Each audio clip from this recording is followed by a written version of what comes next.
વિદ્યાર્થી મિત્રો, આજના લેક્ચરમાં આપનું સ્વાગત છે। આજનો લેક્ચર છે આપણો ધોરણ 12 કોમર્સ આંકડાશાસ્ત્ર ભાગ 2, જેમાં ચેપ્ટર નંબર 3 પ્રામાણ્ય વિતરણના સ્વાધ્યાય 3નો સેક્શન F નો પહેલો દાખલો જે આપણે ગણીશું। તો મિત્રો, પહેલા દાખલાની અંદર ટોટલ 3 દાખલા પૂછેલા છે અને એમાં 2 દાખલા રેગ્યુલર છે એટલે કે સીધા, અને ત્રીજો દાખલો ઊંધી રીતે ગણવાનો છે એટલે ટોટલ 3 દાખલા ગણવાના થશે। તો સૌથી પહેલા આપણે એની રકમ ઉપર એક નજર નાખી લઈએ। તો રકમ શું કહે છે કે 500 બાળકોની એક બૌદ્ધિક કસોટી લેતા એટલે એમની એક પરીક્ષા લીધી, તેના સરેરાશ ગુણ 68 અને પ્રમાણિત વિચલન 22 મળે છે। જો બાળકોએ મેળવેલ ગુણ પ્રામાણ્ય રીતે વિપરીત હોય એટલે કે પ્રામાણ્ય વિતરણને અનુસરતા હોય તો 68 થી વધુ ગુણ મેળવતા બાળકની સંખ્યા શોધો। આ છે આપણો દાખલા નંબર 1। બીજો છે 70 અને 90 ની વચ્ચે ગુણ મેળવતા બાળકોની ટકાવારી શોધો। આ છે બીજો દાખલો, જે સીધા દાખલા છે। જ્યારે ત્રીજો કે સૌથી વધુ ગુણ મેળવતા 50 બાળકો ઓછામાં ઓછા ગુણ।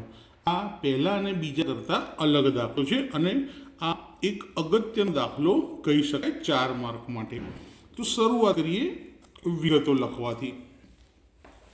તો દાખલાની અંદર આપણને સૌપ્રથમ શું માહિતી આપી છે કે બાળકોની કુલ સંખ્યા એટલે n બરાબર 500, બાળકોની પરીક્ષાના સરેરાશ ગુણ, સરેરાશ એટલે મ્યુ 68 આપેલા છે, પ્રમાણિત વિચલન એટલે કે સિગ્મા 22 આપેલું છે।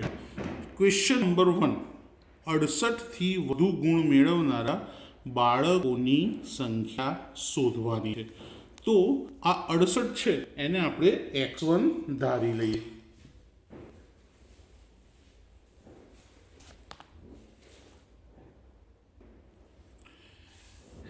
કે ધારો કે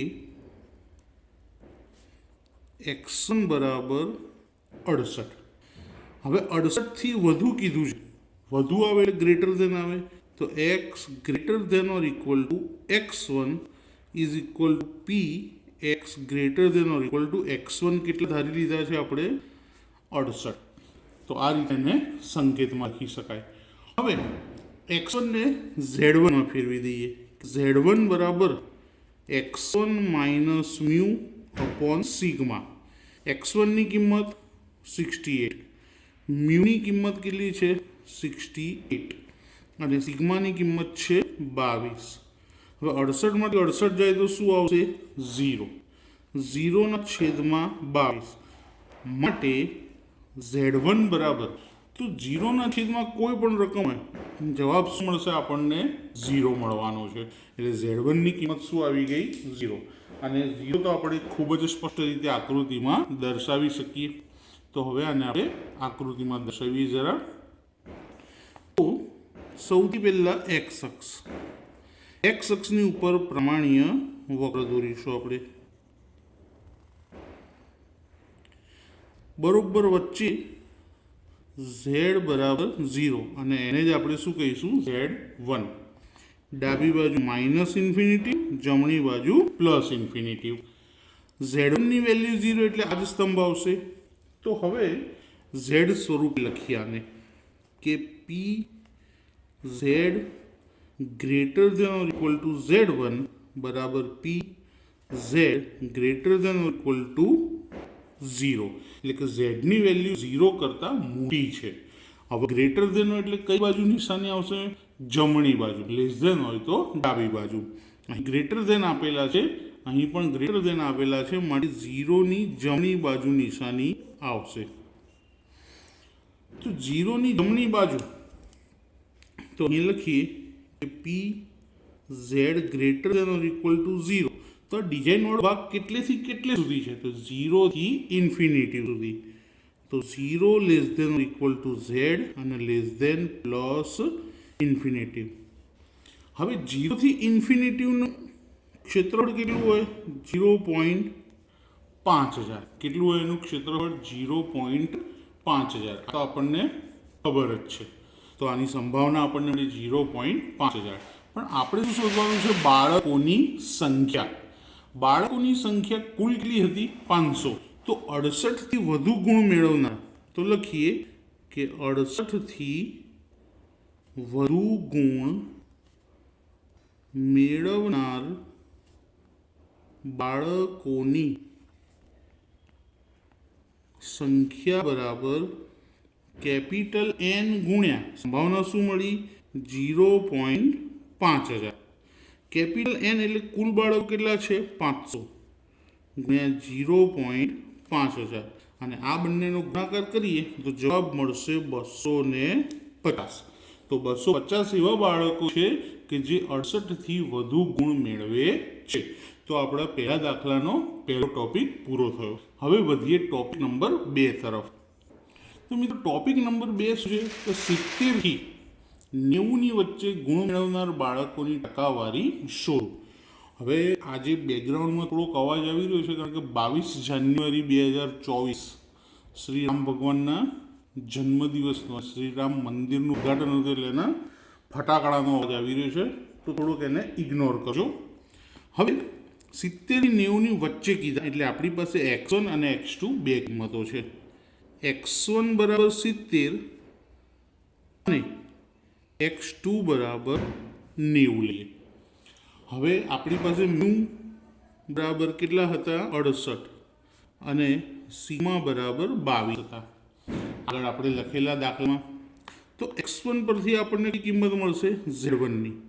x1 minus mu upon sigma. x1 કેટલા 70, મ્યુ કેટલા 68 અને છેદમાં સિગ્માની કિંમત કેટલી 22. 70 માંથી 68 બાદ કરીએ તો કેટલા મળશે 2 છેદમાં 22. તો 2/22 બરાબર જવાબ આવશે 0.09. તો Z1 ની કિંમત શું મળી આપણને 0.09. હવે શોધીએ Z2. x2 minus mu upon sigma. x2 ની કિંમત શું છે 90, મ્યુની કિંમત શું છે 68 છેદમાં સિગ્મા છે 22. 90 માંથી 68 બાદ કરીએ તો 22 છેદમાં 22 અને છેદ ઉડી જાય તો શું જવાબ આવે 1. તો Z2 બરાબર કેટલા મળ્યા 1. હવે P of x1 less than or equal to x અને less than or equal to x2. તો x1 હતા 70 અને x2 હતા 90 અને z સ્વરૂપે ફેરવીએ કે z1 less than or equal to z less than or equal to z2. તો z1 મળ્યા 0.09 અને z2 મળ્યા 1. x માંથી z માં ફેરવી નાખ્યું શોધ્યા પછી. હવે આને આકૃતિમાં દર્શાવી. આકૃતિમાં દર્શાવવા માટે સૌપ્રથમ x અક્ષ દોરીશું. x અક્ષ ઉપર શું દોરીશું પ્રામાણ્ય વક્ર. ડાબી બાજુ માઇનસ ઇન્ફિનિટિવ, જમણી બાજુ પ્લસ ઇન્ફિનિટિવ અને બરોબર વચ્ચે આવશે z બરાબર 0. હવે Z1 અને Z2 આકૃતિમાં દર્શાવીએ તો Z1 એ 0.09 અને Z2 ની કિંમત છે 1. બંને પ્લસ છે એટલે બંને આવશે જમણી બાજુ. તો જે નાની કિંમત હોય એ પહેલાં, તો પહેલાં Z1 આવશે અને ત્યારબાદ Z2. તો Z1 0.09 અને Z2 કેટલા આવશે 1. હવે શું કીધું હતું 70 અને 90ની વચ્ચે, તો એને અનુરૂપ 0.09 અને 1ની વચ્ચે, આ બંનેની વચ્ચે ડિઝાઇન આવશે. હવે P of 0.09 less than or equal to z અને less than or equal to 1. આ ડિઝાઇનવાળો એરિયા શોધવો હોય, હવે ડિઝાઇન એક જ બાજુ છે એટલે બાદબાકી કરવી પડશે. જો બે બાજુ હોય તો સરવાળો થાય, પણ અહીં એક બાજુ છે. તો શરૂઆત શું કરીએ કે 0 થી Z2 લઈએ. Z2 કેટલા 1, કે 0 less than or equal to z અને less than or equal to 1. 0 થી 1 નો એરિયા આવી ગયો આખો. હવે એમાં જો ડિઝાઇનવાળો પ્રદેશ શોધવો હોય તો ખાલી પ્રદેશ શું કરવો પડશે બાદ. તો ખાલી પ્રદેશ શું 0 થી Z1 એટલે કે કેટલો 0.09 minus 0 less than or equal to Z અને less than or equal to Z1ની વેલ્યુ શું છે? 0.09. હવે 1ની વેલ્યુ તો બધાને ખબર હોય, 3413 બહુ ફેમસ વેલ્યુ છે, ચોપડીમાં દેખાડીએ. હવે 1.0 0.3413. ત્યારબાદ આપણે શું શોધવાનું છે? 0.09. શું શોધવાનું છે? 0.09. તો 0.0માં 9 નંબરનું ખાનું, એટલે કે આ છેલ્લું ખાનું. 0.0 પછી 9 તો કેટલા આવશે? 0.0359. તો શું મળી? 0.0359. તો આ બંનેની બાદબાકી કરવાની છે આપણે, કે 3413 માઇનસ 359. તો જવાબ આવશે 0.3054. 0.3054. આ બંનેની શું મળી આપણને? બાદબાકી. હવે આ 70 થી 90ની વચ્ચે ગુણ મેળવનાર બાળકોની ટકાવારી શોધવાની. ટકાવારી શોધવી હોય કેટલા વડે ગુણવા પડે? 100 વડે. તો આન્સર લખી દઈએ કે 70 થી 90ની વચ્ચે ગુણ મેળવનાર બાળકોની ટકાવારી બરાબર 0.3054 ગુણ્યા 100. તો 30.54%. જો સંખ્યા શોધવાની હોત તો કુલ સંખ્યા વડે ગુણવા પડતા, અને કુલ બાળકો કેટલા હતા? 500. પણ અહીંયા ટકાવારી કીધી એટલે 100 વડે. ધ્યાન રાખજો, પહેલા દાખલામાં તમને બાળકની સંખ્યા માંગી હતી એટલે આપણે n એટલે કે 500 વડે ગુણ્યા. જ્યારે બીજા દાખલામાં ટકાવારી માંગી છે એટલે કેટલા વડે ગુણ્યા? 100 વડે. ભૂલ ના થઈ જાય 500 વડે ગુણવાની. હવે દાખલા નંબર 3 જોઈએ. દાખલા નંબર 1નો ત્રીજો ટોપિક, કે સૌથી વધુ ગુણ મેળવતા 50 બાળકોના ઓછામાં ઓછા ગુણ શોધો. હવે આ ઊંધો દાખલો છે મિત્રો. તો પહેલાં તો એની ટકાવારી શોધવી પડશે. તો સૌથી વધુ ગુણ મેળવતા 50 બાળકોની ટકાવારી બરાબર 50 છેદમાં કુલ સંખ્યા કેટલી હતી? 500. અને ટકામાં ફેરવા માટે કેટલા વડે ગુણવા પડશે? 100 વડે. તો જવાબ મળશે આપણને 10%. કે સૌથી વધુ ગુણ મેળવતા 50 બાળકો છે, એની ટકાવારી કેટલી છે? 10. તો વધુ ગુણ, હવે આપણને x1 ખબર નથી, તો x greater than or equal to x1 બરાબર 10%. એટલે કે 10ના છેદમાં 100. 1 શૂન્ય ઉડી ગઈ તો 0.1. હવે 0.1 પણ લખી શકાય અને 0.1000 પણ લખી શકાય. આને z સ્વરૂપે લખી દઈએ કે z greater than or equal to z1 બરાબર 0.1 ના બદલે 1000 લખી દઈએ. કોઈ ફરક પડતો નથી. હવે આને આપણે આકૃતિમાં દર્શાવીએ. તો આકૃતિમાં સૌ પ્રથમ શું કરશું? આપણે x અક્ષ દોરીએ.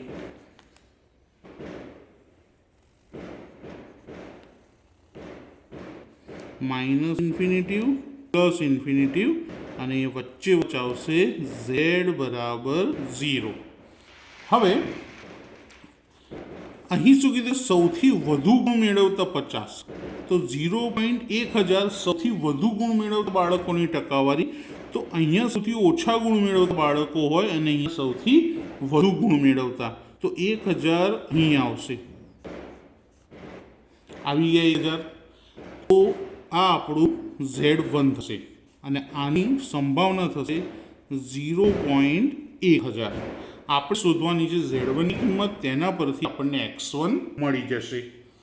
તો આ ડિઝાઇનવાળો એરિયા શોધવાનો છે. P કૌંસમાં Z greater than or equal to Z1. હવે આખા એરિયામાંથી ડિઝાઇનવાળો એરિયા શોધવો હોય તો ખાલી શું કરી દઈશું? માઇનસ. તો આખો એરિયા શું? 0 થી ઇન્ફિનિટિવ.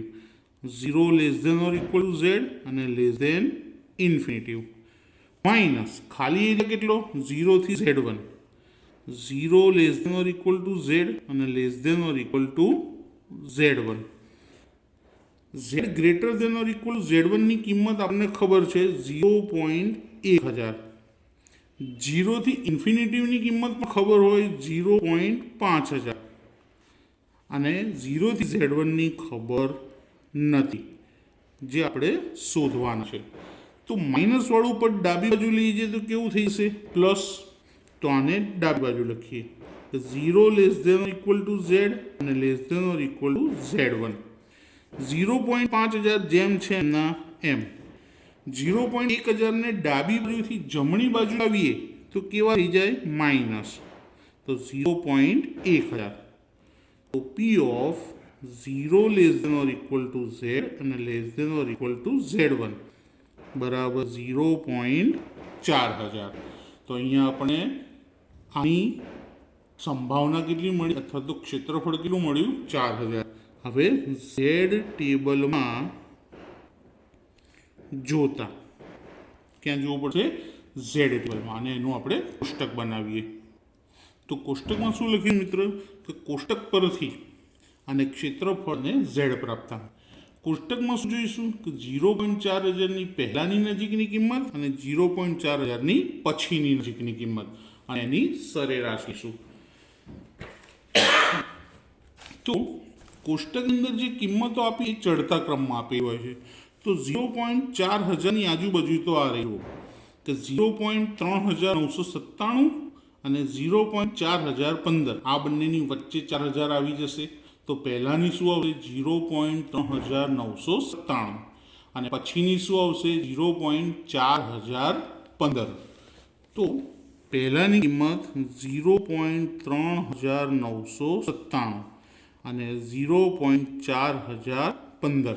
આ બંનેને અનુરૂપ ઝેડ પ્રાપ્તાંક લઈએ. જુઓ 0.3997 અને 4015. તો સૌથી પહેલાં તેની લાઈન જોઈએ 1.2 અને 1.2માં 3997 8. તો 1.2 પછી 8 એટલે 28 અને 29. તો 1.28 અને 1.29. હવે આની સરેરાશ લઈએ તો 3997 વત્તા 4015 એની સરેરાશ એટલે કે સરવાળો કરવાનો અને એને કેટલા વડે ભાગી નાખવાના 2 વડે. તો આવશે 0.4006 અને આ બંનેની સરેરાશમાં કોઈ જ ગણતરી નહીં 28 લખી પાછળ 5. હવે 3 કિંમતમાં 4000 સૌથી વધુ કોની નજીક આવશે તો 0.3997ની. તો માટે Z1 બરાબર 1.28. કેમ? કારણ કે Z1 એ Z બરાબર 0ની જમણી બાજુ એ હોવાથી. તો કિંમત Z1ની મળી. હવે આપણે x1 શોધીએ એના ઉપરથી. તો Z1નું સૂત્ર લખીએ x1 minus mu upon sigma. Z1 કેટલા મળ્યા 1.28. x1ની વેલ્યુ ખબર નથી. મ્યુ આપણી પાસે કેટલા હતા 68 અને સિગ્મા કેટલા 22. આ તો આપણે આગળના દાખલાઓમાં ગણ્યા અથવા ચોપડીમાં પણ તમે જોઈ શકો છો. સૌથી પહેલાં શું કરીશું 22 ને 1.28 સાથે આપણે ગુણી લઈશું. તો કેટલા મળશે 28.16 બરાબર x1 માઇનસ 68. માઇનસ 68 ડાબી બાજુ લઈએ તો પ્લસ થઈ જશે. 28.16 પ્લસ 68 બરાબર x1. તો માટે x1 બરાબર 28.16માં કેટલા ઉમેરવાના છે 68 ઉમેરી દઈશું. તો 96.16. તો જો સૌથી વધુ ગુણ મેળવતા 50 બાળકો છે એમાં ઓછામાં ઓછા ગુણ 96.16 હશે તો આ Z1 ઓછામાં ઓછા ગુણ બતાવે. વધુમાં ગુણ અહીંયા છેલ્લે આવે. ઓછામાં ઓછા અહીંયા આવે પણ આ છેલ્લા 50ના ઓછામાં ઓછા Z1 એટલે કે આપણી જે રેખા છે ત્યાં આવશે. તો લખી દઈએ અહીંયા કે સૌથી વધુ ગુણ મેળવનાર 50 વિદ્યાર્થીઓના ઓછામાં ઓછા ગુણ 96.16 હશે. તો વિદ્યાર્થી મિત્રો, આજનો વિડીયો કેવો લાગ્યો જરૂરથી મને જણાવજો. તેને લાઈક કરજો, કોમેન્ટમાં જણાવજો અને તમારા મિત્રોને વધુમાં વધુ શેર કરજો અને ચેનલને સબસ્ક્રાઈબ કરવાનું ભૂલતા નહીં કે જેથી તમને આવનારા નવા વિડીયોની લિંક મળતી રહે. Thank you.